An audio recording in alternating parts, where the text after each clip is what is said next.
যেই মামলায় দণ্ড ছিল আপনার বিচারিক আদালত থেকে হাইকোর্ট ডিভিশনে দীর্ঘদিন পর সেই মামলা থেকে সমস্ত আসামিদেরকে খালাস দেওয়া হয়।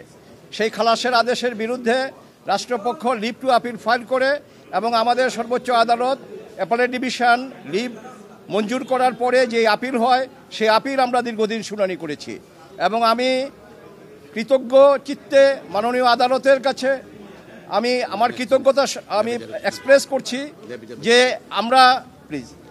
আমরা দীর্ঘ প্রচেষ্টায়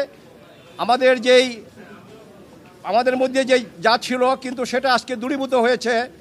এই মামলাটা অত্যন্ত একটা হিনিয়াস ক্রাইম ছিল, কিন্তু শেখ হাসিনা ওয়াজেদ তার রাজনৈতিক উদ্দেশ্যে ব্যক্তিগত জিঘাংসা থেকে জনাব তারেক রহমান সাহেবকে অন্যায়ভাবে এই মামলায় অন্তর্ভুক্ত করেছিলেন। আজকে সর্বোচ্চ আদালতের মাধ্যমে প্রমাণিত হয়েছে জনাব তারেক রহমান সাহেব নির্দোষ এবং তিনি খালাস পেয়েছেন। পাশাপাশি এইটাও এস্টাবলিশড হয়েছে শেখ হাসিনা ওয়াজেদ প্রকৃত অর্থে আইবি রহমান সহ যারা আনফরচুনেটলি মৃত্যুবরণ করেছেন তাদের বিচার শেখ হাসিনা চায়নি। যদি শেখ হাসিনা প্রকৃত অপরাধীদের বিচার চাইতেন, আইবি রহমানের বিচার চাইতেন, তাহলে হয়তো রাজনৈতিক জিঘাংসার বশবর্তী হয়ে জনাব তারেক রহমান সাহেবকে এই মামলায় অন্তর্ভুক্ত করতেন না। আমরা মহান আল্লাহর দরবারে আবারও শুকরিয়া আদায় করছি, জনাব তারেক রহমান সাহেব ন্যায় বিচার পেয়েছেন। আমরা বিএনপির পক্ষ থেকে আল্লাহর দরবারে শুকরিয়া আদায় করছি। আমরা এই মামলাটা আপনারা জানেন প্রথম থেকে বলেছিলাম দ্বিতীয় চার্জশিট দেওয়ার পরে, সেকেন্ড চার্জশিট দেওয়ার পরে এটাকে রাজনৈতিকরণ করা হয়েছে। আগে প্রকৃত মামলা হয়েছিল, তদন্ত রিপোর্ট হয়েছিল এবং সেখানে 111-এর সময় যে সময় জনাব তারেক রহমান সাহেব জেলে ছিলেন, বেগম খালেদা জেলে ছিলেন, তখন কিন্তু চার্জশিট দেওয়া হয়েছিল।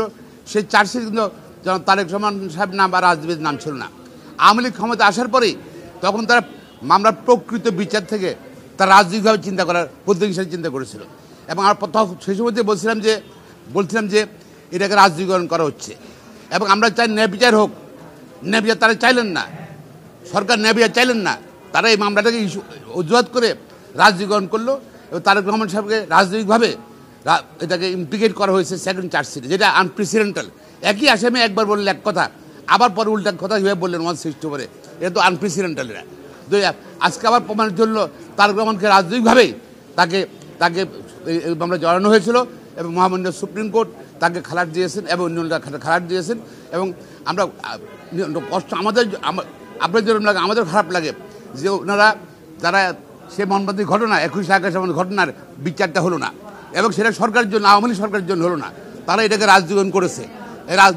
রাজনীতিকরণ না করতো প্রকৃত বিচার হতো।